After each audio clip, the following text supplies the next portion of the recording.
Hi all. It is a bit naughty that I can try and anticipate what your move will be, unless you all decide to vote at the last minute, of course, not showing your hand. Or you could bluff me. You could pretend to be voting for the Sicilian here. 76 votes. 192 votes, guys. Come on, more of you get voting. tweetpoll.com/r/UAKI0J. I'll put a link in the description. So you're choosing the Sicilian defence, it seems, at the moment, and I reckon that's going to be the vote, because what is it about the Sicilian defence? It's exciting. I respect that. Fischer and Kasparov played the Sicilian defence. They also played the King's Indian defence. The King's Indian defence has gone a bit out of fashion because of the Slav defence among the 2700s, like this year, last year, well, the last few years probably. But as far as the Sicilian is concerned, that's really held its popularity as a major weapon of choice.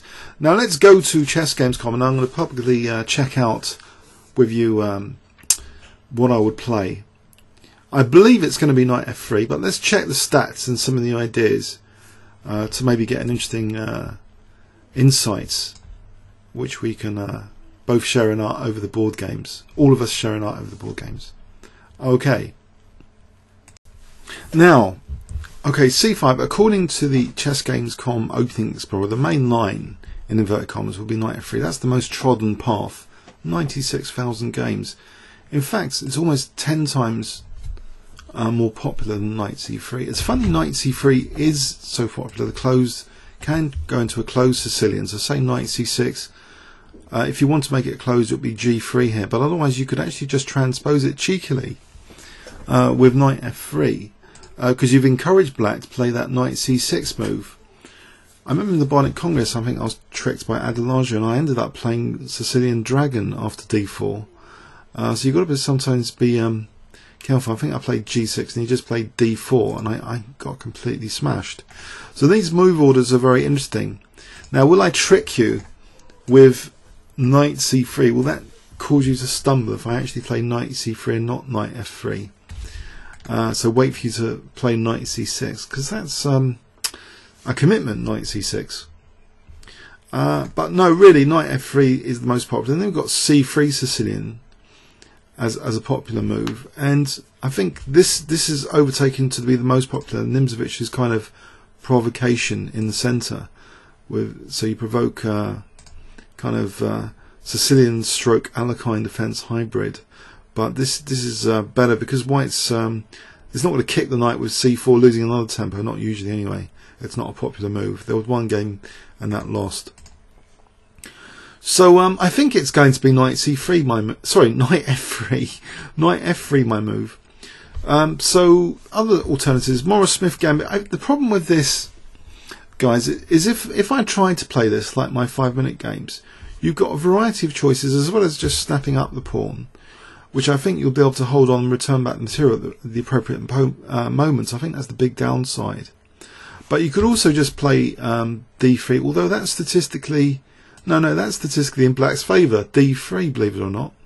Here, the statistics show 112 games. Just giving the pawn back immediately gives black seemingly good statistical prospects.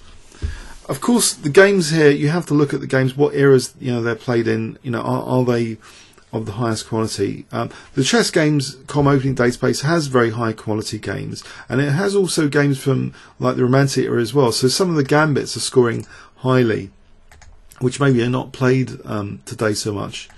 So I'm not sure I'm really going to be tempted with a Morris Smith. As far as a wing gambit or other gambits go, let's check that out as well. Would I really play b4 against you guys? It's got a 42% success rate. It's actually not as bad as maybe some of my horrendous losses in 5 minutes would indicate.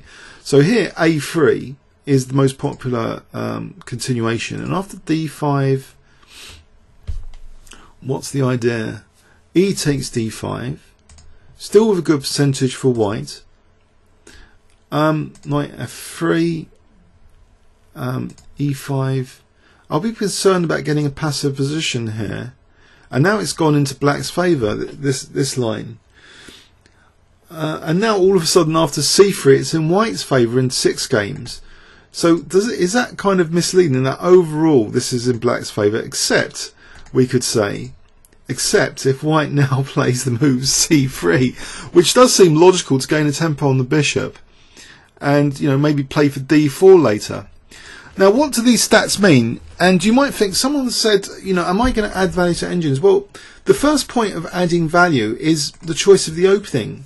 When I was talking at length about correspondence in general and the rise of engines with a correspondence grandmaster called Peter Coleman, who's one of the top UK correspondence GMs and one of the top ICCF players in the world, and he was saying the opening is really key in high level correspondence chess, engine assisted, no holds barred. The opening is absolutely a key point of the game. In one of the recent ChessGames.com challenges against Natalia Pogonina, it was a draw, but the team really had kind of a dry Queen's Gambit opening, and I don't want any of this dryness. I want exciting dynamism, and I think you guys want that as well by playing your Sicilian defence against me, or going to. It's high in the poll, but I've got all these choices, and I think I just want to show you that really a lot of these choices, unfortunately, even though they're exciting, like b4, I'm just wary, a bit cynical that you're just going to return back the material at the appropriate point. So am I contradicting what I've said about main lines before? That I'm going to play the bog standard knight f3 probably if you play c5. I guess I am, because there's a layer of independence, especially the longer the game, the more opportunities and the higher the resolution of opportunities and resources to look at. And given that's the case, you don't really want to give your opponent opportunities to return back material at the most precise moment. And that could be the case if I did play b4. If you did play that, I could also consider a3, but it's only 36% thing. Knight a3 if I want to celebrate drunken knights, a drunken knight on the board. Not really. I'm not really sure about that. Even though the percentage-wise, it actually has been doing well. Knight f3 is actually the 3 games this had. Apparently, that was overall. The smaller the game sample, of course, the less reliable it's going to be, because then, if those games were, with players that weren't that strong, it's going to bias the win-draw loss stat. You need a big game sample for extra reliability to iron out bias. It's basic statistical methods here. And if you do play on chessworld.net, just remember that if nothing else, you're going to improve your opening theory. But remember, engines are not allowed on chessworld.net. It's only some servers that permit them. And I think the main reason for ICCF is it's counting for official ratings, and so they can't really legislate against people cheating. It's just too exhaustive, because you could use different engines at any point in the game for any length of time. Who would do the research needed to prove categorically that someone was an engine user? Anyway, I wanted to make the match no holds barred because we're going to get a high quality game, I hope. And I hope that just because the voting system is set up for you to vote and move, that you're not just going to play move to move without the long-term strategic plans. I hope, for example, you're not going to give me a gaping hole on d5, which happened in another Pogonina game, not on this site, but another site, where she crushed the team because there was a gaping hole on d5 for many, many moves. So I hope just because the voting is move to move, that you're not going to play for the long-term, strategic features of the position. So the voting has to be facilitated with the idea that you technically vote for a particular move. But I hope in your discussions that you're discussing plans against me, strategic plans. I want you to strategically crush me if possible. Positional sacrifices are tools for that. You see that from my blitz games. So here I'm faced with all these choices. There's the Grand Prix attack, but I think a quick d5, and this could look like an e6 or d5, and this is going to look like one of those French defence positions where it was silly to play like f4. Like here already, the black stats are good. Look at that f5 square. It can be exploited maybe with knight h6 even, or knight e7 to f5. That's not good. So really, I think my safe bet, I know it's boring, but you know, I think Fischer and Kasparov would prefer this move. If you did play Sicilian, my safe bet is going to be knight f3. I could play, I suppose I could play queen h5 and shock everyone, including myself, but no, statistically knight f6 is good here. Giving up the c5 pawn, is it? Queen takes c5.